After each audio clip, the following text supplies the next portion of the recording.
নবী বলে, আল্লাহ যদি এই বন্ধুর দিকে তাকাইয়া যদি আমার গুনাহগার উম্মতকে মাফ করে দেন, ফা ইন্নাকা আনতাল আজিজ, তাইলে তো আপনি এই ক্ষমতাও রাখেন, আপনাকে তো বলার কেউ নেই। আপনারে বাধা দিবে কে? আপনারে নিষেধ করবে কে? বন্ধুর দিকে তাকাইয়া দেন না মাফ করে।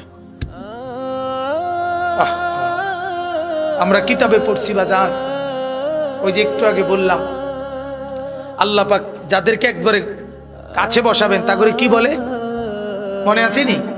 নবীজি বলছে আনা মিনাল মুকাররাবিন।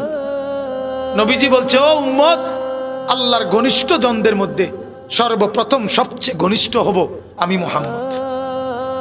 হাসরের ময়দানে মাওলা আমার জন্য আল্লাহ তার সিংহাসনের পাশে আবার আমার জন্য আসন নির্ধারণ করবেন বসে বসে। আল্লাহর নবীকে আল্লাহ তাআলা বলবেন, বন্ধু এই আসনে বসেন।